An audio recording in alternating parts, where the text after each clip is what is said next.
voici Monroe Boucher qui s'avance. Le tir, le but! Israel Mehanscom. Lacerte revient vers le centre. Lacerte un tir et le but!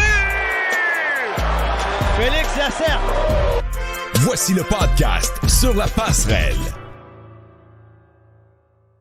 Salut tout le monde, on est finalement, c'est l'enregistrement de ce premier balado. Et avant de commencer, avant les grandes présentations, le podcast est présenté par Webinar. Webinar, entreprise de pointe spécialisée dans la consultation numérique, réseaux sociaux et design graphique. Pour plus d'informations, visitez le webinar.ca, www.webinar.ca. Vous le voyez pour ceux qui sont sur YouTube, c'est sur la diffusion. Ça, c'est le texte qu'on m'a fourni. C'est un ami personnel qui a décidé de nous aider, de m'aider avec le lancement de ce podcast. Donc, je le remercie. Puis, allez les voir là, si vous voulez faire votre site Internet. C'est les spécialistes, comme c'est écrit, se spécialisent dans les réseaux sociaux également, sur le design graphique, puis sur la gestion et les consultants. Donc, allez jeter un coup d'œil sur leur site Internet. Sinon, grand plaisir de vous accueillir avec mon bon ami Cédric Blondin. Salut Cédric. Salut Vincent, ça va super bien. Et toi, comment tu vas? Quel plaisir de reprendre un podcast sur le hockey junior. Écoute, que du plaisir de se retrouver. Ça fait longtemps qu'on s'en jase, puis on a décidé finalement que là, c'était le bon temps. Puis aujourd'hui, on va avoir, et le format, comment ça va fonctionner, à chaque semaine, on va parler des forces en présence, des matchs à venir. On va revenir sur la dernière fin de semaine à chaque mardi. Pendant Noël, on va prendre une pause.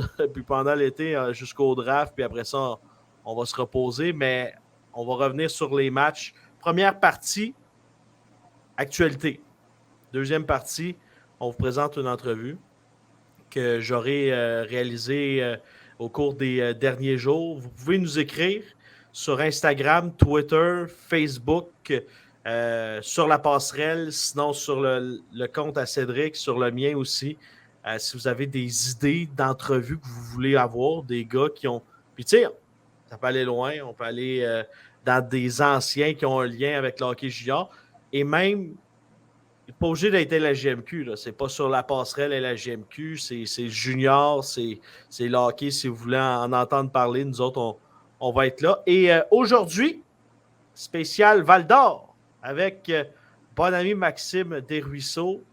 Donc, on va vous montrer ça tout à l'heure. Ça a été un énorme plaisir.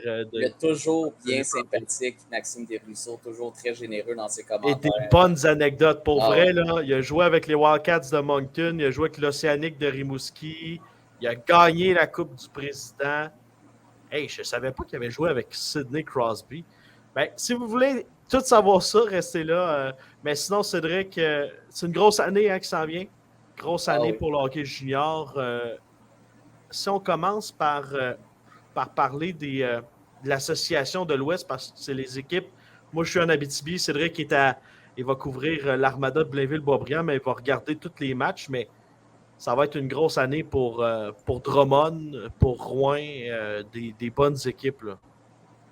Ah, ça, c'est certain. Il ne faut pas oublier Victoriaville aussi, là, qui va être assez bonne comme formation avec Nathan Darvaux devant les filets, puis même avec Gabriel Daigle, le jeune gardien de but qui n'a même pas 17 ans, mais qui va jouer sur ses 17 ans. Là. Les Tigres là, vont être à surveiller. Ils ont des outils. Ils ont probablement le meilleur défenseur de la Ligue actuellement. Dans les meilleurs, ça c'est sûr, mais Pierre-Olivier Roy, pour moi, dans tous les sens de la patinoire, est très bon. Donc, les Tigres seront à surveiller, tu l'as dit. Les Voltigeurs, est-ce qu'ils seront à maturité et prêts à y aller pour le championnat cette année? J'en doute, mais c'est sûr que quand tu fais l'acquisition d'un Ethan Gauthier, tu te mets en bonne position quand tu as surtout un Maverick Lamour, un Justin Côté, un Riley Mercer. On peut dresser une liste. Tyler Peddle, même du côté de Drummondville, pardon. C'est une très bonne formation. Encore un peu jeune, mais va être à maturité lors de la prochaine saison. Ouais. Pas celle qui commence dans moins d'une semaine maintenant, mais celle de l'année prochaine. Mais c'est une formation qui va pouvoir sans doute se classer dans le corridor avec le talent qu'il a là. Et ça va être intéressant de voir ce qui sera pris comme décision du côté du nouveau directeur général des Voltigeurs. C'est Yannick Lemay de mémoire, là, celui qui a été nommé. Ancien recruteur des Jets de Winnipeg qui arrive comme. Tu sais, on le voit de plus en plus des gars qui ont été recruteurs, qui ont été agents, qui deviennent soit directeur général ou adjoint au directeur général. Mais tu sais, on a quand même. On a fait l'acquisition de Louis-Félix Charrois, Riley Mercer, qui, bien évidemment, va être là. Donc, ça va être intéressant à suivre, là, les Voltigeurs. Qui est pour compléter sur ton point de ceux qui étaient au niveau supérieur, qui décident de revenir dans le junior majeur. Un gars comme Yannick Lemay, justement, qui était recruteur avec les Jets, était attitré à la supervision, au recrutement des joueurs de la LHMQ. On pouvait le voir partout dans les arénas. C'était un recruteur qui était ultra présent. Moi, je l'avais déjà croisé. J'ai été capable de voir c'était qui parce que c'était un des recruteurs que je voyais le plus souvent. Donc, des fois, peut-être qu'on ne les croise pas tous, là, mais quand même, ça démontre que tu crées une base de contact en étant comme recruteur. Tu connais bien les joueurs, tu connais bien tout le personnel des organisations parce que tu n'as pas le choix. Il faut que tu sois capable d'aller chercher toutes les informations nécessaires pour être capable de prendre la bonne décision et rapporter ça à ton directeur général ou à ton directeur du recrutement dans la Ligue nationale. C'est rendu comme ça maintenant et je pense que c'est un peu comme Kent Hughes. Je ne sais pas un peu comment l'expliquer. Kent Hughes, qui était agent de joueur, mais là, peut s'en servir un peu pour s'amener à un autre niveau comme directeur général. Et c'est sûr que ça ne peut pas le nuire. Mais un recruteur a ces yeux-là qui vont rester, ces yeux-là de recruteur et d'analyste de talent, si on peut appeler l'expression. Donc, je pense que ça peut être intéressant. Au-delà de ça, c'est un homme de hockey, donc ce sera à suivre cette situation. Dans l'association de l'Ouest, on retrouve bien évidemment les Olympiques, les Cataractes, le Phoenix, les Foreurs, les Huskies, les Voltigeurs, l'Armada et les Tigres. C'est des bonnes formations. J'ai hâte de voir parce que là, pendant la saison, la pré-saison, les Cataractes qui étaient en feu. 6 victoires, une seule défaite en 7 parties. C'est l'équipe qui a peut-être marqué je pense que c'est l'équipe en pré-saison qui a marqué le plus de buts. Donc, ça va être une équipe qui va être à surveiller aussi, très bien entraînée par Daniel Renaud, Martin Mondou qui digère très bien sa coupe et ses pâtes sûrement, mais il dirige cette équipe-là. Donc, tu sais, seront pas faciles à jouer contre. Vincent, moi, je pense qu'on peut séparer ça peut-être en des tiers dans ces 8 équipes-là. Il y a vraiment 3 équipes qui risquent de sortir du lot dans la division. Victo, Drummondville et Rouyn-Noranda, sans l'ombre d'un doute. Rouyn-Noranda est probablement l'équipe favorite pour remporter l'association actuellement. Ils ont des outils en plus pour s'améliorer d'ici la période des fêtes. Victoriaville aussi.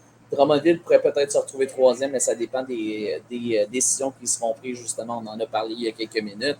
Mais après ça, est-ce que ça peut se jouer entre Blainville et peut-être une formation comme Shawinigan pour les positions 4-5 et peut-être une autre formation qui pourrait se glisser là, peut-être Val-d'Or. Val-d'Or, c'est une jeune formation, mais qui a quand même des joueurs, un Thomas Chibouka, un défenseur européen qui amène de fiers services du côté de Maxime Desruisseaux, justement, à Val-d'Or. Et ça risque de jouer entre Sherbrooke et Gatineau pour les 2 dernières places de l'association. Mais je pense vraiment ça va être vraiment sur des tiers dans cette association-là. Mais c'est très tôt à ce temps-ci. Il y a tellement de choses qui peuvent se passer d'ici Noël. Des équipes surprises, des équipes avec beaucoup de talent qui sont très jeunes, qu'on peut peut-être faire « Oh, rendu à Noël, je les voyais certainement pas là. » Et des joueurs, des formations qui pourraient forcer les décisions prises par les différents directeurs généraux. Et il y a des questions. Qu'est-ce qui va arriver avec Tristan Luneau? Est-ce que tu l'échanges ou pas? Parce que pour aller chercher des joueurs, mais là... Il n'y a pas juste Tristan Luneau, il y a Samuel Savoie aussi, là, qui a le couteau entre les dents et dans tous les sens du terme. D'après moi, ce joueur-là, quand il est sur la glace, il faut tailler la tête haute. Honnêtement, là, c'est une machine à frapper, tout un joueur de hockey.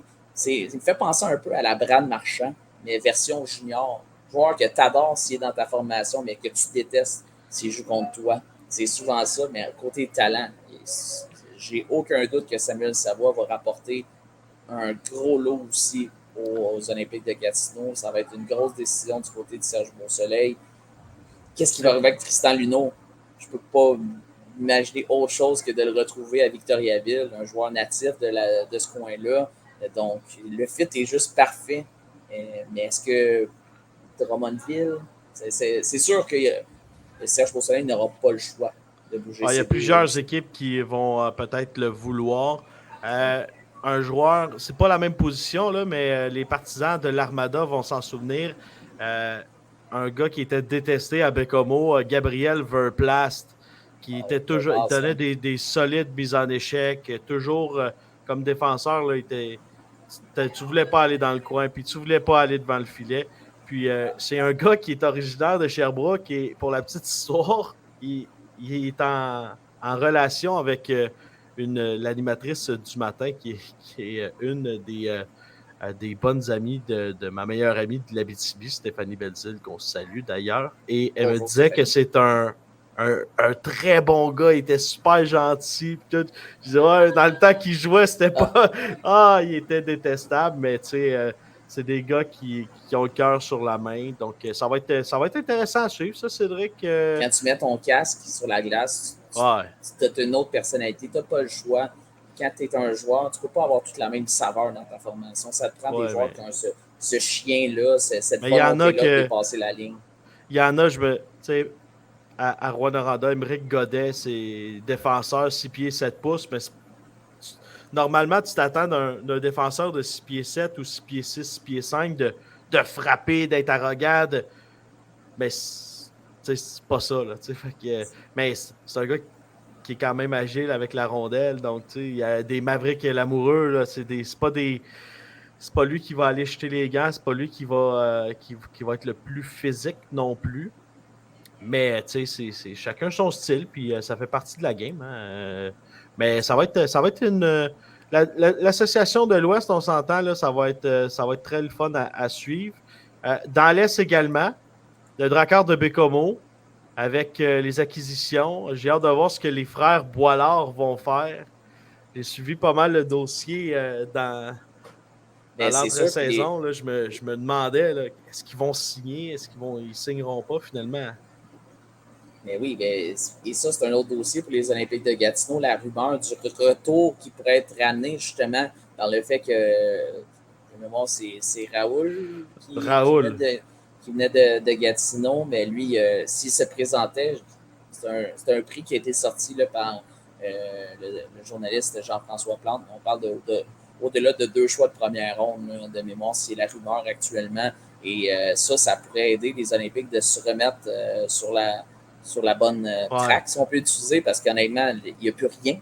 Il n'y a plus rien du côté de Gatineau, et ça, les mêmes choses. C'est une grosse acquisition du côté de Bécomo, puis c'est le fun aussi en même temps. On n'en parle pas assez, mais souvent on dit les joueurs choisissent où ils veulent aller, ils n'ont pas envie d'aller dans les petits marchés. Mais moi, que ces 2 joueurs-là prennent la décision d'aller jouer à Bécomo, c'est une excellente nouvelle pour la JMQ au complet. Parce que combien de fois ces joueurs-là décident d'aller jouer aux États-Unis et ont ce prix de talent? On n'est pas assez proche des échappés. Là. Ils sont partis les 2 dans l'Ouest canadien, dans BCHL. Mais il y a un as dans le jeu de cartes du Drakkar de Bécomo. Jean-François Grégoire, c'est lui qui les entraîne l'été. Ça a assurément facilité les discussions pour obtenir ces 2 joueurs que j'ai très hâte de voir à l'œuvre. Sinon, il y a des équipes qui vont être à surveiller également. Les Saguenayens, ils ont toujours... on a repêché 4 fois en première ronde cette année. Ça va être une jeune équipe, mais qui va être intéressante aussi à suivre. Cette rivalité-là entre les 2 formations là, de la Côte-Nord et du Saguenay, ça va être intéressant. Puis juste une petite parenthèse sur le Drakkar. Souvent, qu'est-ce qui fait la différence dans une bonne formation junior? C'est de la part des joueurs européens. Et quand Mathias Milovski et toute une saison l'an dernier, et un Nick Svenyenko qui était le premier choix total là, 2 ans là, comme défenseur, ça t'amène, quand tu as 2 joueurs d'impact sur 2 positions aussi importantes que ça te permet justement d'avoir 2 gros morceaux dans ta formation. Puis c'est ça. C'est eux autres qui vont être très dangereux. Puis du côté de Chicoutimi, Maxime Massé, Ouais, quelle saison il a connu l'an dernier. Devrait être un choix de première ronde dans la Ligue nationale cette année. J'ose imaginer. Je pense pas qu'on peut s'attendre à autre chose là, suite à sa belle première année. Et les 4 choix de première ronde, c'est ça. Ça va être intéressant de les voir aller aux autres aussi. On va se garder beaucoup de jus parce qu'on a des podcasts à faire dans les prochaines semaines, mais si on y va un peu avec prédiction division par division, disons-le, qui, puis on va faire nos choix aussi, qui va gagner la division de l'Ouest? Gatineau, Val-d'Or, Rouen, Blainville-Boisbriand, on s'entend, ça va être unanime. Les Huskies de Rouyn-Noranda. Ouais. Moi, je m'attends à Rouyn-Noranda, Blainville, Val-d'Or, Gatineau. 1, 2, 3, 4. Okay, ça va jouer, ça va être serré entre Val-d'Or et Blainville. Là. Ça va être une course jusqu'à la toute fin. Ça, on peut les inverser. C'est 2 formations très jeunes qui pourraient. Ça va être intéressant à suivre, ça, c'est ça. À suivre. On va y aller avec les gagnants seulement, là, parce que sinon, on peut se perdre rapidement. Puis, c'est de débattre et de voir également sur la glace qu'est-ce qui va arriver. Va-t-il y avoir des blessures? Y a-t-il des joueurs qui vont exploser qu'on ne s'attendait peut-être pas? Division, et j'ai le même choix. Là, Rouen, j'ai l'impression que c'est un peu une équipe qui est on est allé chercher des bons joueurs au niveau des transactions. William Rousseau, Langlois, deux champions de la Coupe du Président et de la Coupe Memorial. C'est à ne pas négliger. Donc, j'ai hâte de voir ce que ça va donner. Et dans le vestiaire également, ce que ça va donner. On a les jeunes Bill Zonon, etc. On a de la grit. Un nouveau coach, ça va être... Je sais qu'on va le recevoir dans les prochaines semaines, mais on pourra justement jaser avec lui. Sinon, division centre, Shawi, Sherbrooke, Drummond et Victo également là. Tu connais ma réponse. Tu connais ma réponse déjà, je pense. Moi, je vais y aller avec Victo. Ah ouais! Avant Drummondville, cette équipe-là est à maturité. Je vais laisser ça là. Si Maxime Pellerin revient comme 20 ans avec Nathan Darvaux et Tony Cormier, il n'y a pas une équipe qui peut battre ça comme joueur de 20 ans. Honnêtement, Darvaux, il a été incroyable l'an passé. Là, ça fait quelques années qu'il est incroyable. Je sais, mais l'an passé, il a été incroyable. Gardien de but par excellence dans la Ligue canadienne de hockey. Il revient à 20 ans.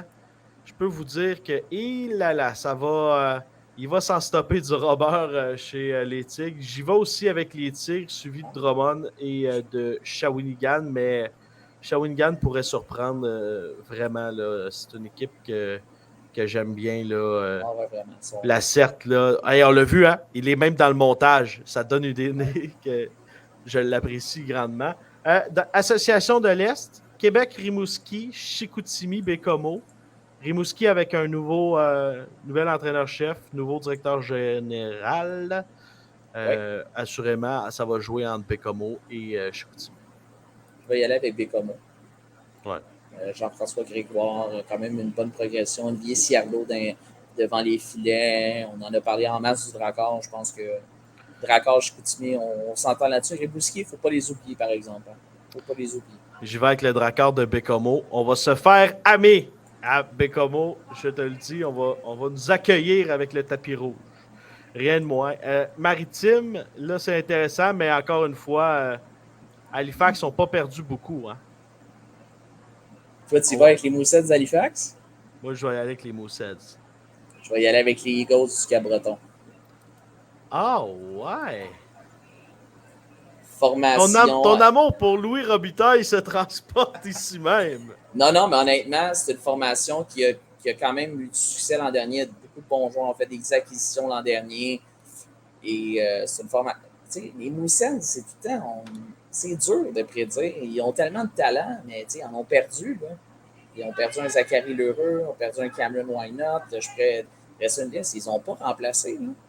Est-ce qu'ils ont toutes les munitions pour aller chercher ça? Jordan Dumais est encore là. Je sais, mais ils ont... Cataford est encore là. Vidicek est encore là. Oui, je comprends ce que tu me dis. Là. Ils ont quoi pour aller chercher autre chose?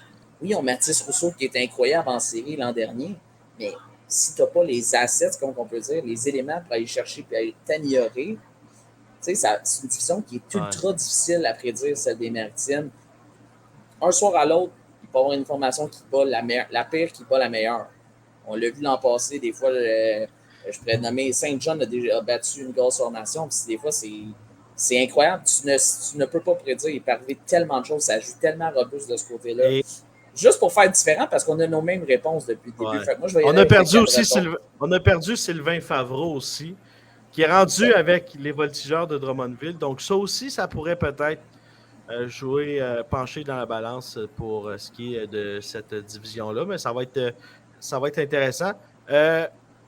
Qui va gagner la Coupe du Président maintenant? On termine là-dessus. Là. On va terminer là-dessus. Qui gagne la Coupe du Président?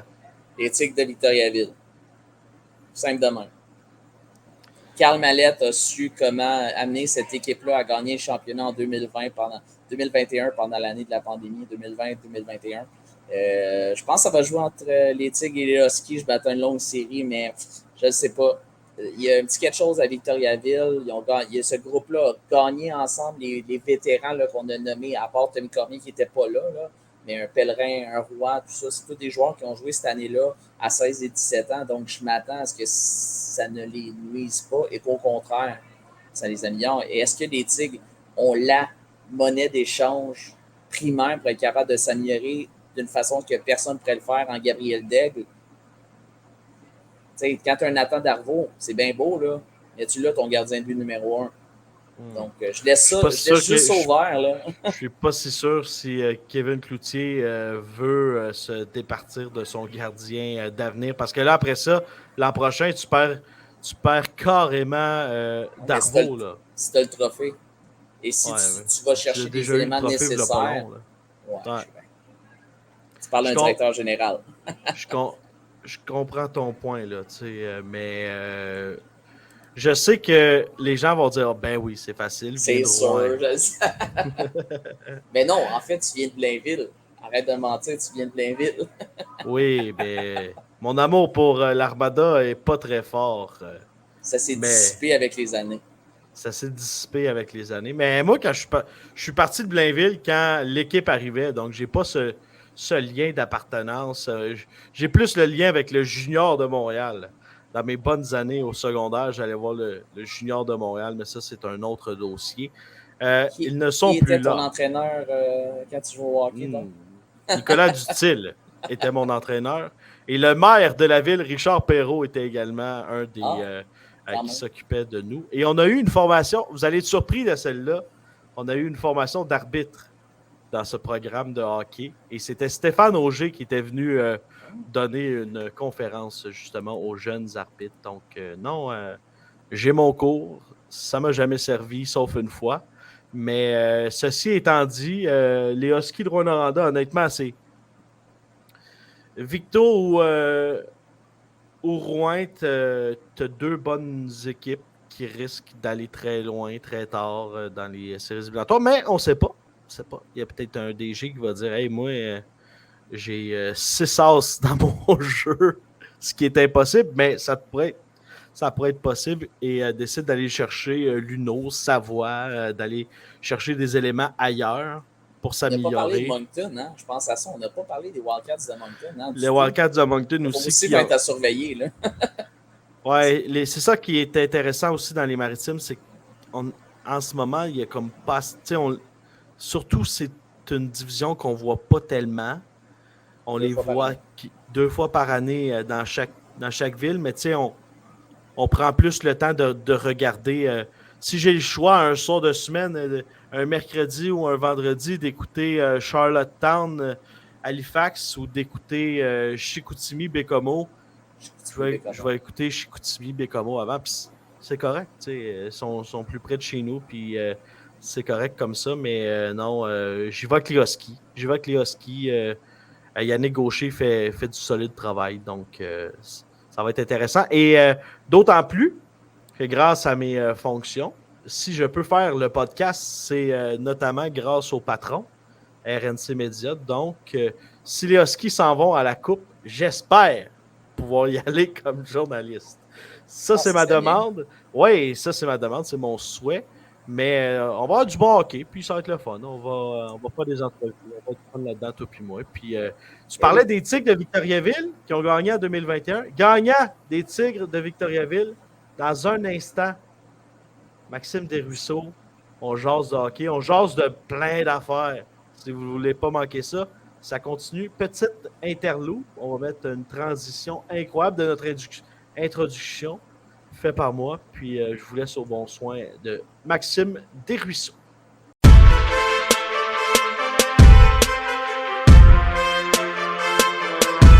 C'est pour Gendron. Gendron, ça va être et 2 contre 1. Voici Monroe Boucher qui s'avance. Le tir, le but. Israel Mehanscom. Lacerte revient vers le centre. Lacerte un tir et le but! Félix Lacerte. Voici le podcast Sur la passerelle. Notre premier invité de ce nouveau podcast, l'entraîneur-chef, le directeur général des Foreurs de Val-d'Or, Maxime Desruisseaux. Salut! Bonjour, salut Vincent. Comment tu vas? Ça va super bien, toi? Super. Hey, écoute, je suis bien content de te parler puis que tu sois le premier intervenant avec qui je jase. Max, tu es un ancien de la Ligue de hockey junior majeur du Québec qui a décidé de revenir entraîneur-chef. Avant d'aller dans le profond puis comment tu as fait pour atteindre le poste de directeur général, d'entraîneur-chef, parle-moi justement comment c'est arrivé ça. On peut retourner loin si tu veux. Là. Écoute, regarde, j'ai fini ma carrière junior à 20 ans. Ensuite de ça, le côté d'enseignant m'intéressait beaucoup. Donc, j'étais allé 4 ans à l'université à Trois-Rivières en éducation physique et à la santé. Ensuite de ça, regarde, pour être honnête avec toi, j'ai enseigné un petit peu là, à travers mes stages, à travers quand on terminait là, mai-juin, beaucoup de suppléances, contrats à gauche, à droite. Donc, j'ai enseigné un petit peu à travers ça, mais à 25 ans, je me suis fait offrir là, de coacher midget espoir au Collège Claretin à Victoriaville. Puis, donc, 2 ans, coach en chef midget espoir. Ensuite de ça, j'étais allé coacher au niveau Bantam, 2 ans. Et puis ensuite, la porte s'est ouverte comme entraîneur adjoint à Victoriaville. Donc, 6 belles années comme adjoint là. Ensuite de ça, j'étais allé coach en chef midget 3A. Et puis, je suis revenu comme entraîneur associé avec les Tigres par la suite. Puis, ça va être, j'entame là, ma 3e saison ici avec les Foreurs. Là. Vous aviez quand même une bonne équipe là, avec les cantonniers. Oui, pour vrai, on avait perdu. C'était en demi-finale contre la dernière équipe de la part cette année. Là, ça faisait 20 quelques années. Je pense que la Ligue Midget 3 n'avait pas gagné la Coupe TELUS, mais c'était mon année Midget 3, en fait, avec les cantonniers. Comme tu dis, on avait vraiment une belle équipe. On avait perdu justement en demi-finale contre Marc-Antoine Pouliot, Danny Roussin, Steve Bernier. Bref, il y avait une méchante machine de hockey. Là. Puis on avait perdu en demi-finale en 7 parties. Eux, ils avaient gagné en 4 parties contre Pierre-Marc Bouchard. Là, est-ce que Parenteau était là, je pense, pour... C'est les grosses années, là. Ouais, bref, on avait perdu en demi-finale en 7 matchs là, contre SSF, contre justement Serge Beausoleil, d'ailleurs, qui était l'entraîneur là-bas. Donc, non, ça a été une super de belle année au niveau midget 3. Je trouvais que c'était un beau parcours, puis tu crées des belles amitiés. Puis, c'est un super de beau calibre aussi de midget. Je trouve que c'est comme... sans dire un passage obligé, là, mais je trouve que c'est une belle transition entre je vais dire, le hockey mineur et la Ligue de hockey junior majeur du Québec. Puis à l'époque, moi, c'était Jude Vallée qui me coachait, donc j'ai adoré Jude également. Tu as vécu comment tu as eu le repêchage aussi par après pour aboutir avec les Wildcats de Moncton. Tu as retrouvé Steve Bernier également plus tard. C'était comment le repêchage? Là, tu le vis en tête, tu l'as vécu comme coach, là, tu le vis comme DG. Quand tu l'as vécu comme joueur, c'était comment? Ben, pour vrai, c'était un moment. Moi, écoute, mon repêchage, j'étais à Shawinigan dans le temps. Là, je viens de Victoriaville, de me faire sélectionner. J'étais chanceux, c'était pas loin, donc j'avais quand même beaucoup de familles qui étaient là. J'étais répertorié, je pense que c'est une affaire en 3e ronde. Je suis sorti en 3e ronde. Donc, mais ce qui est comique, c'est que j'avais jamais parlé à Shawinigan. Leur recruteur, il venait de mon coin, mais il m'avait joué probablement plusieurs fois, mais il ne m'avait pas passé en entrevue. Donc de sortir là, je ne m'attendais pas. Donc, super de beaux moments avec ma famille. Drôle de coïncidence. Eux, c'était leur grosse année. Donc, j'étais allé au camp d'entraînement à 16 ans. Ils m'ont retourné midget. Puis, à la période des fêtes, j'ai été échangé contre un dur à cuire. Puis, c'est drôle parce que je me plais à la dire, mais l'échange, c'était un choix de première ronde et moi contre ce tough-là dans le temps, là, qui était Trevor Ettinger, qui était le tough, là, je crois. Mais ce choix de première ronde-là est devenu Corey Crawford. Là, toi, je te l'ai dit je te l'ai décortiqué, mais souvent, je dis que c'est Corey Crawford et moi qui a été. Donc, non, mais c'est bien le fun. Fait que oui, j'étais allé rejoindre Steve Bernier à Moncton. Puis, tu sais, justement, Corey Crawford, qui a été mon gardien pendant 3 saisons là-bas. Steve, j'ai joué avec, qui a joué dans la Ligue nationale également pendant 3 saisons là-bas. Puis, tu sais, c'est sans nommer tous mes chums que je me suis fait là-bas, les Carl Gagné, des Kevin Hamel. C'est des super de beaux moments. On a perdu en finale de la Coupe, nous, à notre 3e saison. Là, on était justement dans un rebuild un petit peu, là. Puis, c'était le fun parce que, tu sais, ma première saison, on était vraiment jeunes. On a grandi notre noyau ensemble. Ils nous ont fait confiance, ils nous ont donné du temps de glace. Puis, on a perdu en finale, là, mais écoute, c'était le fun de grandir tout le monde ensemble. Puis, vraiment plaisant. On dit que les gardiens sont un peu bizarres. Corey Crawford, j'en ai entendu des bonnes sur Corey quand j'étais l'entraîneur des Olympiques de l'époque. Je me souviens plus de son nom de famille, là, mais dans 2000, je pense que c'est 2016, Stéphane, ça avait été son coach avec l'Intrépide à Gatineau. As-tu des bonnes anecdotes croustillantes sur Corey? Écoute, des bonnes anecdotes croustillantes. Ben, une chose est sûre, c'est que c'est un des, pour vrai, là, comme c'est le meilleur gardien que j'ai eu. Je ne sais pas comment c'est, encore des mouches, hein? Ah, des mouches, hein? Mais pourtant, le fret a commencé.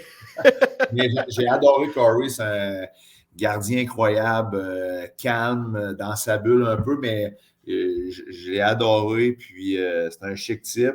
Il me voit, j'en ai vraiment une bonne. Hey, pour vrai, ça, c'est bon que là, je viens d'avoir le flash. Écoute, je ne sais pas pourquoi notre coach avait fait faire ça d'ailleurs. Bref, ça ne se fait plus aujourd'hui. D'après moi, en tout cas, je referai jamais ça avec ma gang, mais on jouait à 7 heures. D'après moi, on était arrivé tard comme je vais dire le vendredi soir après le match. Puis, on avait sûrement eu un day off, une journée de congé le samedi, puis on jouait le dimanche. Puis, habituellement, une game de 4 heures, les gars arrivent à 2 heures. Là, notre coach nous avait demandé d'arriver à 1h15. On ne savait pas trop pourquoi. Puis là, écoute, il voulait qu'on embarque sur la glace comme 20 minutes. Mais tu sais, ça n'arrive jamais, ça. Là, c'est vraiment...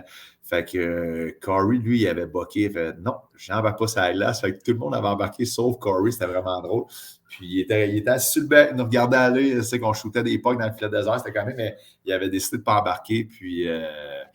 c'était correct, là. Écoute, lui, en fait, il était comme un petit peu superstitieux. Il avait un petit pattern d'avant-match. Puis je pense qu'il ne voulait pas que son équipement soit 30 ou peu importe. Mais bref, ça avait été quand même comique, ce petit épisode-là. C'est quoi le souvenir que tu gardes de Moncton? Parce que, tu sais, tu pars de chez vous, de Victoriaville, tu débarques dans... Tu sais, c'est une nouvelle ville, oui. Nouvelle province. Des gens que tu ne connais pas trop. Tu as quand même passé des bons moments avec les Wildcats. C'est une grosse... On entend que le fanbase là-bas, les partisans francophones sont super avec les joueurs. C'est quoi le souvenir que tu gardes? Ben moi, pour vrai, j'ai adoré mon passage là-bas. Là. Ça a été vraiment 3 belles années. Juste pour te dire à quel point j'ai aimé ça. Ben, je me suis tissé d'amitié avec ma pension. Là. Je suis tombé quand même assez proche d'eux. Juste te dire, mon été de 19 ans, là, je vais dire ça comme ça, là, avant ma saison de 19 ans, j'ai passé l'été là-bas, je me suis entraîné à Moncton avec mon thérapeute, j'ai travaillé pour mon monsieur de pension qui avait une compagnie de gazon, donc j'ai passé l'été là-bas. Pour vrai, c'était bon pour moi parce que moi, je venais de Victo, mais mes parents, finalement, quand j'étais rendu à 19 ans, là, ils étaient rendus anciennement Asbestos, Val-des-Sources. Puis, j'étais tout seul qui jouait junior là, de mon coin. Donc, tu sais, de trouver des partners pour justement me challenger ou m'amener à un autre niveau, il n'y en avait pas beaucoup. Puis c'était la même chose pour la glace. Donc, de passer l'été à Moncton, il y en avait un petit peu plus. Fait que c'était bon pour moi. Donc, oui, je me suis tissé d'amitié avec ma pension, mais avec plusieurs personnes là-bas. J'ai adoré la ville. Pour vrai, tu sais, encore aujourd'hui, M. Irving, qui est propriétaire là-bas, tu sais, je suis chanceux, là, il m'appelle une fois par année pour me demander comment ça va. Fait que, j'ai des bons liens, j'ai été super bien traité. Puis, c'était une belle expérience pour moi. Là. Et là, est-ce qu'on dit Maxime Desruisseaux de Victoriaville ou de Val-des-Sources? En fait, c'est de Victoriaville. Ah, Victoriaville. Hein? Max, après ça, tu sais, tu as quand même t'as joué, tu as eu beaucoup d'expérience, hockey professionnel, l'arrivée athlétique de Victoriaville. Tu viens de Victo, tu as joué une demi-saison pour les Tigres. Ça représente quoi pour toi à ce moment-là? Il n'y en a pas beaucoup qui le savent, là, mais mon année de 20 ans, moi, on était justement, je t'ai dit, on a perdu en finale mon année de 19 ans, puis on était quand même, je pense qu'on était 10-19 ans. Là. Puis je te dirais que sur les 10, on est 8 à avoir joué junior à 20 ans. Fait que, ça veut dire qu'on était quand même un bon groupe de 19 ans. Et puis, donc, je m'attendais à me faire échanger. Là, fait que quand j'étais arrivé au repêchage, mon été de 20 ans, j'ai été échangé à Rimouski. Vraiment chanceux, écoute, d'avoir l'opportunité de jouer avec Sidney Crosby, là, c'est pas rien. Je te cacherai pas que j'ai une belle photo chez nous, que j'ai les bras dans les airs, que c'est moi qui score, c'est Sidney qui a fait la passe. Fait que, c'est cool. T'as juste eu à mettre ton bâton, là. Ben, pas loin de ça, pas loin de ça. Je ne donnerai pas tout le crédit, là, mais non, je blague, mais pour vrai, ça a été c'est une expérience parce que les 34 matchs que j'ai joués avec l'Océanique avant les fêtes là-bas, à tous les soirs, c'était plein. Il n'y a pas un soir, il n'y a pas un amphithéâtre. On allait jouer au Colisée de Québec. C'était 13, 14, 15 000. Je ne veux pas dire un freak show, là, mais partout où il y allait. Non. La dernière fois, j'avais vu, peut-être avec Nathan McKinnon, on l'avait vu peut-être un petit peu, là, les gens se déplaçaient. À l'intérieur du vestiaire, c'était comment, les joueurs? Ah non, c'était vraiment cool. C'est un chic type, Sidney. Là. Il est terre à terre, il est humble. Bref, tu sais. Fait que c'était. Ça a été le fun, mais bref, c'était juste pour t'amener un peu où ce que je m'en vais. Là. J'avais eu un début de saison pour vrai, coup-ci, coup-ça. Là. Ça avait été moyen, mon début de saison avec Rimouski. Fait qu'ils m'ont échangé à Victo au fait. Fait que ça a été. Même si je m'en allais chez nous, je vais t'avouer que c'était une bonne claque en arrière de la tête. Fait que, tu sais, j'étais content de m'en aller chez nous, mais en même temps, j'avais l'opportunité de gagner avec Rimouski, puis ils ont gagné cette année-là, là, d'ailleurs. Donc, ça a été tough, mais en même temps, ça a été bon pour moi parce que je suis tombé premier défenseur à Victo. J'avais un rôle de plus second violon, je vais dire, à Rimouski. Donc, c'était bon pour moi d'avoir la fenêtre, d'être devant mes parents, amis. C'était vraiment le fun. Puis, non, fait que ça a été plaisant, mais en même temps, ça a été comme sur le coup, ça me prend un petit bout là, avant de comme tourner la page puis d'apprécier le moment chez moi. Mais sauf qu'une fois que j'ai eu tourné la page, là, j'ai eu plein de beaux moments à Victoriaville. Y a-tu un coach que tu as eu qui aujourd'hui, dans tes fonctions d'entraîneur, te sert à, que ce soit au niveau des pratiques? Je sais que c'est sûr que le hockey a évolué, a changé, mais depuis, ça peut être quelqu'un que tu as côtoyé par après que tu utilises d'inspiration? Pour vrai, là, j'ai été vraiment chanceux. Je suis content que tu poses la question. J'ai été vraiment chanceux. Là, je t'en ai parlé tantôt. J'ai Jude Vallée, moi, midget 3. Tabarouette, passionné, structuré, passé du temps avec nous. Donc, j'ai encore une super de belle relation avec Jude. Je l'ai adoré, midget. C'est un modèle pour moi. Mais même dans mon hockey mineur, là, je vais retourner au niveau. C'est drôle, mais les gens, ils s'en souviennent là, quand ils rentrent dans mon bureau. Puis, des fois, je leur pose la même question que tu viens de me demander. Moi, j'ai un coach Pee-Wee qui m'a adoré. Ça venait un autre que c'était un passionné. Il avait le feu dans les yeux. Dans le thème, il n'y avait pas de 3A durant l'hiver. C'était du Pee-Wee 2A. Donc, André Bergeron, c'est un modèle pour moi aussi. Mais sauf que junior, à 20 ans, justement, là, j'ai eu Stéphane Lebeau. Là, Stéphane Lebeau, c'était, comment je pourrais dire ça? Il m'a amené plein de conseils. Puis pour vrai, j'ai été chanceux parce que j'étais allé universitaire là, après mon année de 20 ans, mais ça a été, je te dirais que c'est pour la première fois de ta vie, tu as à prendre une décision sur ton futur. Avant ça va bien. Là, je me présente à Moncton, je me présente à Rimouski. C'est pas toi mais quand tu as fini ta carrière junior, pour la première fois de ta vie, là, Stéphane Lebeau, pour vrai, il m'avait ouvert quelques portes. Là, j'avais pas de contrat ligne américaine, mais j'avais des contrats East Coast ligne américaine qu'on appelle. J'ai dit non parce que je devais signer dans East Coast pour avoir mon tryout ligne américaine, mais Bref, ils m'ont ouvert plusieurs portes. Il a eu confiance en moi. Il n'a pas eu peur de comme donner mon nom à plusieurs personnes. Donc, ça a été le fun, mais ça a été tough en même temps parce que là, tabarouette, tu fais quoi? Tu vas-tu universitaire? Est-ce que tu vas essayer le côté professionnel? Puis dans le temps, c'était différent d'aujourd'hui. Au moment où tu jouais professionnel, tu perdais ta bourse d'études junior. Maintenant, c'est différent. Les gars, ils ont 2 ans, là. Pour aller l'essayer sans perdre leur bourse d'études. Donc, je n'étais pas prêt à perdre cette bourse-là d'études que j'avais accumulée durant mes 4 ans junior. Fait que tout ça mis ensemble a fait que, bref, j'étais allé universitaire, mais que j'ai joué senior au Québec en même temps. Tu sais, c'est quand même des... Tu parlais de Stéphane Lebeau, c'est un gars excessivement droit. Là, dans mon court passage en Estrie, on l'a reçu quand il a quitté justement les Cougars de Champlain. Puis c'est un gars qui a fait 1001 métiers, qui a toujours appris. Mais tu sais, c'est un gagnant de la Coupe Stanley aussi. Là, d'avoir cette approbation-là en tant que tel, c'est quand même gros là, d'avoir un gars qui a joué la game et qui croit en toi. Oui, puis tu sais, il était... sans dire qu'il était différent des autres à ce moment-là, là, tu sais, ils ont reculé quand même de pas loin de 20 ans, ça va vite. Fait que, non, mais j'ai aimé son...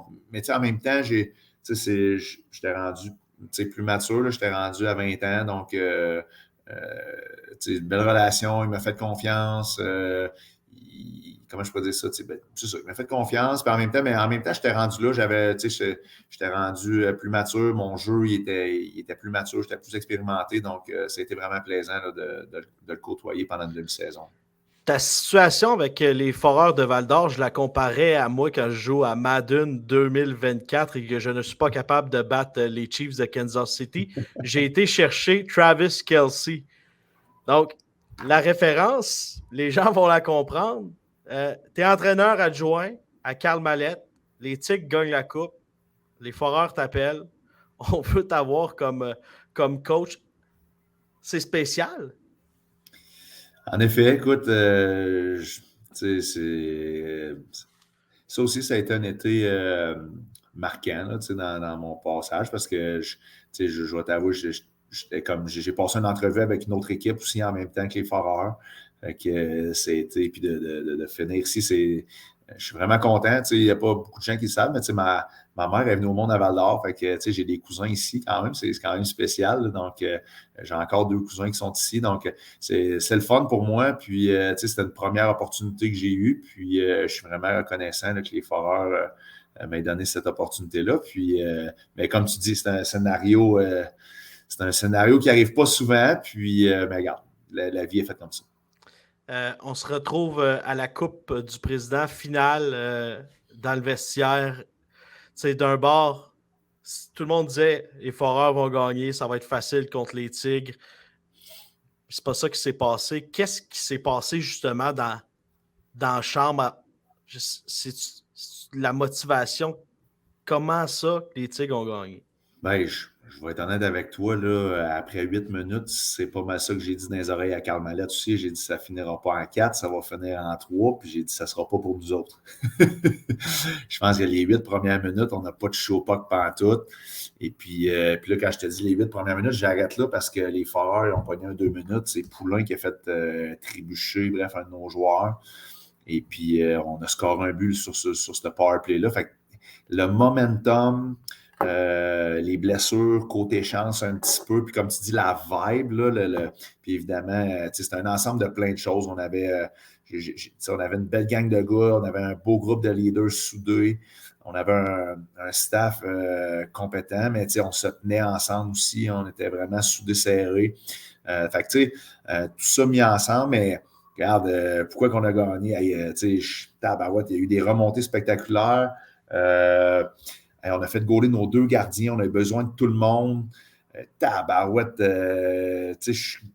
comment je pourrais dire ça? Là, il y a un bout de stick, le power play de Val-d'Or est incroyable. On a ajusté notre piqué. Il y a plein de choses. En plus de ça, on a perdu comme notre espèce de stay-home defenseman là, qu'on appelle. Là, il s'est blessé. Là, ça a fait que c'est niaiseux, mais c'était c'était lui qui était supposé jouer contre. Bref, c'est un défenseur top 4, là, pour pas aller, mais c'est un bon défenseur top 4 qu'on a perdu, qui s'appelle Michaud.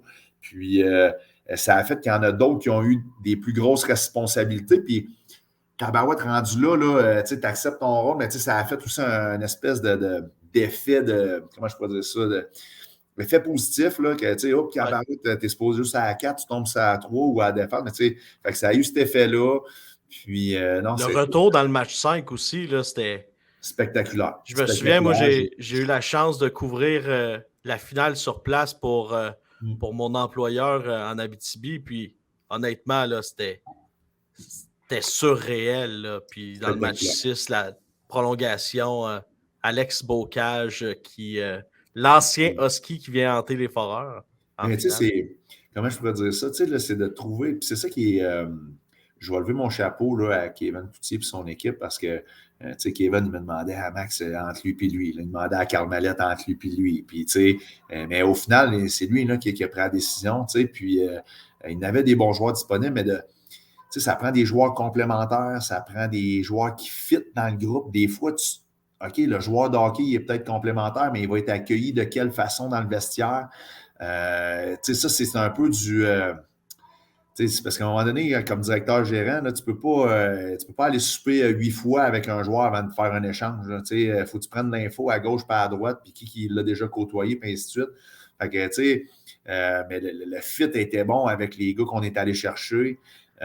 Puis, c'est les gars qui étaient déjà en place depuis 3 ans avec nous, les ont accueillis de belle façon, à bras ouverts. Puis, écoute, regarde, c'est un mix de plein de choses qui a fait ça. Mais tu le dis, là, le match numéro 5, là, j'ai des frissons d'en parler. C'est comme tabarouette, c'était fou. Là, de faire 3 buts quand il reste 6 minutes. Là, je pense que c'était ça, là, 6 minutes quelque chose. Puis de scorer avec je ne sais pas combien de secondes qui restait le dernier pour faire 3-3 puis gagner en overtime. C'était quelque chose. L'année de Crosby, tu l'as dit, tu sais, toutes sortes de facteurs. Tu es échangé de Rimouski, l'année qu'ils ont gagné. Quand tu as levé la coupe, le feeling, c'était quoi? Ben écoute, c'est vraiment cool. Là, puis ça a été le fun. Là, c'est le côté de... Comment je pourrais dire ça? Quand je suis sorti de l'autobus là, avec la coupe devant toute ma famille, les partisans, c'était vraiment le fun. Puis ça, c'est vraiment quelque chose. Mais tu sais, j'avais passé, sans dire à Rimouski, j'avais ma chance de pouvoir aller au bout. J'ai été échangé au fait. Puis à 19 ans, comment je pourrais dire ça? On avait perdu en finale, donc de voir la coupe se faire lever d'en face, je m'en souvenais. Puis comme coach, j'étais allé 2 fois en demi-finale. Donc, ça avec, c'est pas si facile que ça à la finale. C'est pas, puis de gagner, c'est encore plus difficile. On sait, Shawinigan, je pense que c'était leur première là, dernièrement qu'ils ont gagné. Mais de lever ça, c'est comme, on a un beau métier. C'est pas, je me plais à dire que j'ai pas une job. Là, c'est le fun, je suis chanceux, je fais du hockey. Donc, mais d'aller chercher la petite cerise sur le Sunday, là, c'est vraiment plaisant. Cette année, tu as un nouvel adjoint avec toi, Sean Morton-Boutin. Il était de l'autre côté avec les Foreurs comme, je ne veux pas dire consultant, là, mais il était adjoint après sa saison. La première rencontre s'est passée comment? Après la poignée de main? Pour vrai, on n'a même pas parlé de ça. Je suis chanceux, mais ça fait déjà, Sean est de la place, ça fait déjà 2-3 camps d'entraînement là, en fait, c'était son 3e. Puis avant de partir, là, il jouait. Là, tout le monde le sait, là, les 2 dernières saisons, il jouait. Et puis avant de partir, il venait tout le temps patiner un petit peu, donner des conseils aux gars. Donc, j'ai appris à le connaître un petit peu. Puis l'an dernier, là, je pense que c'était au mois d'avril, là, quand il est revenu ici, j'étais allé prendre un café avec, juste voir il en était rendu où, puis qu'est-ce qu'il voulait faire. Puis le fait que ça, il est nouvellement papa, là, Sean, là, je pense son petit bonhomme, il y a 6 mois, je ne me trompe pas. Donc, je pense que le timing était parfait. Là. Directeur général, c'est comment? C'est des tâches quand même qui sont...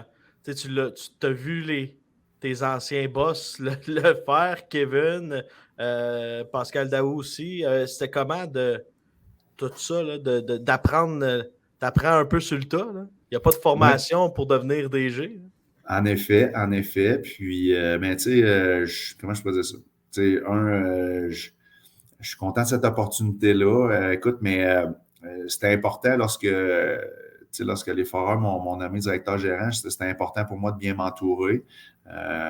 Pour plein de raisons, mais d'avoir les doubles fonctions, je peux pas être partout à la même, au même moment. Donc, c'est important de bien m'entourer. Puis je pense que d'avoir nommé Sébastien Charpentier là, assistant DG puis dépisteur-chef, je pense que c'est probablement une de mes très bonnes décisions. Puis d'avoir, Sean, c'est un gars de hockey, mais d'être allé chercher aussi des gars que c'est des enseignants de profession en Guillaume Chicoine puis Yann Bouchard aussi. Donc, on a un beau staff. D'avoir des gens qui viennent de la région aussi, ça, c'est le fun. Tu sais, je veux pas, t'augmentes un petit peu ton sentiment d'appartenance. Puis, il y a du roulement dans le staff, là, on ne se le cachera pas que ce soit ici ou à Rouen. Les jeunes d'aujourd'hui sont bien chez eux. C'est pas tout le monde qui est prêt à aller faire du hockey plus loin pour, c'est pas toujours des sommes exorbitantes, donc, mais qui soient prêts à faire du hockey comme ça. Donc, c'est plaisant d'avoir des gars qui viennent d'ici, qui ont joué pour les Foreurs. Guillaume, il a joué pour les Foreurs. Chante même chose. Yann, il est venu à un camp d'entraînement ici. Donc, c'est plaisant pour ça. Puis, mais je suis content de m'être entouré de cette façon-là. Je suis vraiment, je suis content pour moi, mais je suis content pour l'organisation parce que ça va nous permettre d'avancer comme groupe. Tantôt, tu parlais des techniques d'entraînement ou que tu n'appliquerais pas. Le métier a beaucoup changé. C'est plus de l'enseignement maintenant. On est à un ère de médias sociaux, gérer des joueurs. C'est le reflet de la société. J'imagine que ça aussi, ça a changé. C'est quoi ta vision maintenant du coaching? Écoute, je suis content que tu en parles, mais ça reste que, comment je peux dire ça? On est évalué pour les performances, les entraîneurs, ça, on ne se le cachera pas, c'est un métier, j'aimerais ça vous dire que j'ai une permanence avec les Foreurs, c'est pas le cas, mais écoute, je suis pas tout seul dans cette situation-là. Par contre, mais mon travail, c'est de faire progresser, que les jeunes s'améliorent, mais ça, c'est une chose. Fait que, moi, je me plais à dire ça, mais j'aime le dire aux jeunes qui rentrent ici à 16, 17, 18 ans. Oui, on veut qu'ils soient des meilleurs joueurs de hockey, mais je leur dis tout le temps, la journée que vous allez partir de Val-d'Or, je veux d'être content de serrer la main de vos parents puis de leur dire qu'on a fait un meilleur joueur de hockey, mais qu'on a fait, vous êtes arrivés comme jeunes adolescents, vous partez comme jeunes adultes, puis on veut que vous soyez, comment je peux dire ça, que vous ayez grandi, que vous soyez des bonnes personnes, vous ayez des bonnes valeurs. Puis il y a ce côté-là de la médaille aussi que, oui, il y a le hockey, mais il y a l'école, puis il y a la personne aussi dans la vie de tous les jours. Donc, il y a tout ça. Puis ça, écoute, je pense que je suis à la bonne place pour ça. Là. Comment t'expliquerais à quelqu'un qui n'a aucune idée de la rivalité Rouen-Val d'Or, c'est quoi? Puis comment tu la vis, cette rivalité-là? Je suis vraiment content, ça aussi, que tu abordes ça. Je l'ai dit d'entrée de jeu, là, j'ai passé 7 ans comme entraîneur à Victoriaville. J'ai joué à Victoriaville. Je pensais que jouer contre Drummondville, on avait une bonne rivalité. Mais j'ose pas croire c'était quoi dans le temps que je jouais Val-d'Or-Rouen. Parce que, encore aujourd'hui, à mes yeux, à moi, c'est de loin la plus belle rivalité. Écoute, les estrades sont pleines. Comment je peux dire ça?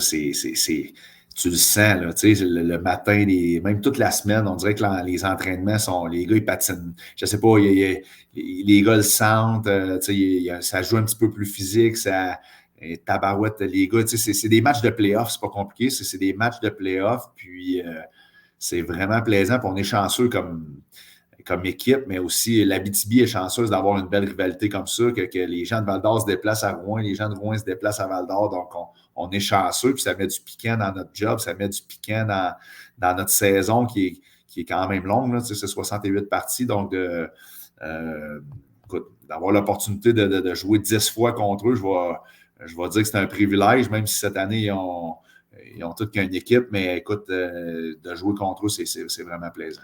Cette année, tu ouvres 2 matchs de suite, 23-24, à Val-d'Or, à Rouen. Tu dis, les gars, ils n'auront pas besoin de motivation. En plus, premier match à domicile, premier match contre les Huskies, ça risque de... Je ne veux pas dire que ça va brasser parce que ça brasse de moins en moins, mais ça va brasser avec des beaux jeux maintenant.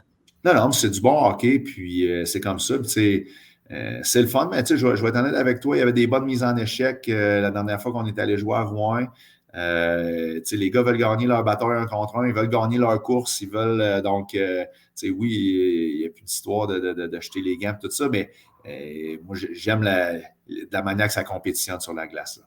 Hey, je vois en arrière de toi, est-ce que c'est les trios des autres équipes, les joueurs à surveiller?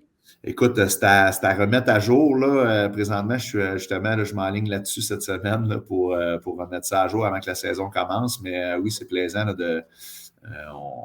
comment je pourrais dire ça, d'avoir toutes les line-up en arrière de moi là, peu importe là, quand il est le temps de jouer contre quelqu'un, qu'on va jouer contre qui, les trios, ainsi de suite. Puis justement, quand le temps des échanges vient aussi, c'est le fun d'avoir un portrait global. Je pense que c'est important en terminant. Là, on peut passer plusieurs minutes, ça ne me dérange pas, mais le travail sur la route, c'est quand même important. Le travail de vidéo, notamment, pour en avoir été témoin, là, quand je décrivais les Olympiques à la radio à Gatineau, Ottawa, notamment Ron Schulz, là, qui passait des heures et des heures et des heures. Les joueurs finissaient. Je pense que pour les partisans d'aider à comprendre, vous en travaillez une shot là, sur la route. Bien, on est chanceux parce que la technologie, ça a vraiment changé. J'ai le tabarouette de ceux qui sont. Moi, ça fait. C'est un petit peu, je ne vais pas me tromper, là, mais ça fait, mettons, je vais dire que ça fait 10-12 ans là, que je suis dans la Ligue. On est chanceux, on a l'opportunité, on a la chance de pouvoir, on a accès en fait à tous les matchs juniors majeurs. Donc maintenant, sans dire qu'il n'y a plus de surprise de l'équipe adverse quand ça arrive, mais on a eu le temps. En fait, on a pris le temps de visionner les avantages numériques, les désavantages numériques, c'est de quelle manière ils font leur échec avant, c'est quoi la façon qu'ils jouent en zone défensive. Donc, c'est de trouver, mais en même temps, c'est le fun, mais il faut faire attention à ça parce que tu ne veux pas tout changer ta façon de jouer. On a une manière de jouer les foreurs, on a des concepts, là, pour utiliser les mots à M. Saint-Louis, mais on a une façon de jouer, puis on ne veut pas tout changer, mais il y a des petites choses qu'on se doit de justement ajuster quand tu joues contre certaines équipes. Puis, mais tu sais, c'est avant de jouer, là, juste pour répondre à ta question, c'est avant de jouer, exemple, Rimouski, c'est sûr qu'on a vu minimum leurs 2 derniers matchs. Fait qu'il faut prendre le temps de les visionner, de les regarder, mais en même temps, on néglige pas notre équipe, fait qu'on visionne justement nos matchs à nous. Mais comme je te disais tantôt, j'ai une belle équipe avec moi. Et puis, mais c'est sûr que les semaines qu'on joue 3 parties, là, ces semaines-là sont plus raides un peu.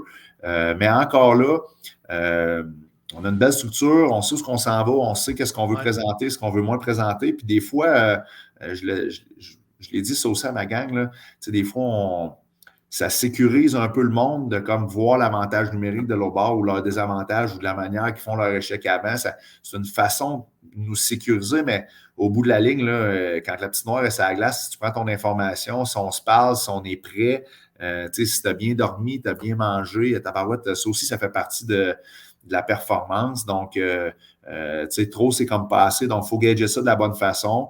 Parce que, à un moment donné, j'aime bien que nos jeunes soient créatifs. Puis, ça aussi, c'est important. Donc, mais oui, c'est une belle charge de travail. Comme je te dis, regarder du hockey, il y a pire que ça dans la vie.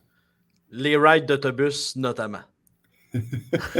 Oui, mais pour vrai, à cette heure, ça aussi, c'est une autre chose. Je suis content que, les jeunes, là, ils ont leur console là, de tabarouette. Ils arrivent dans l'autobus avec leur console. On part avec notre sleeping, les oreillers.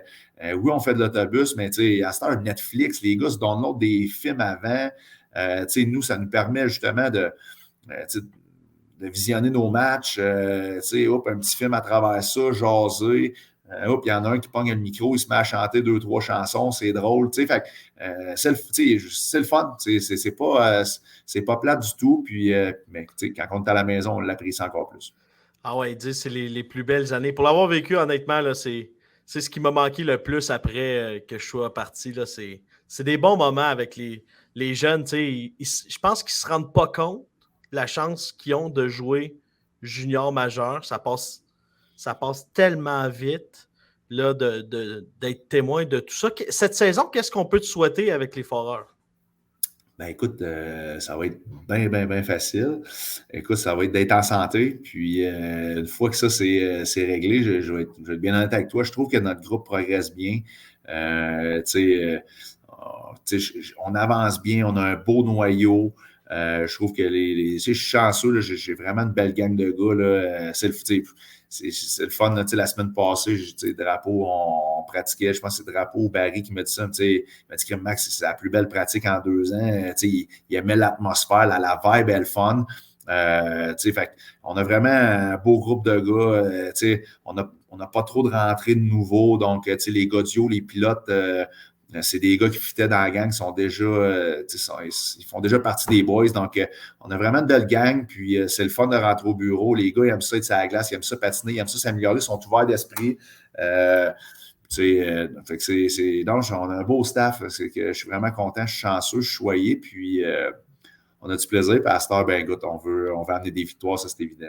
Du succès sur la patinoire, puis j'espère que, parce qu'on sait, pénurie d'employés, pénurie de pas mal de tout, à Val-d'Or, vous avez de la difficulté avec les garderies, les écoles. J'espère que tes enfants vont trouver, pas chaussures à leurs pieds, mais vont trouver une place pour que tu puisses amener toute ta petite famille à Val-d'Or.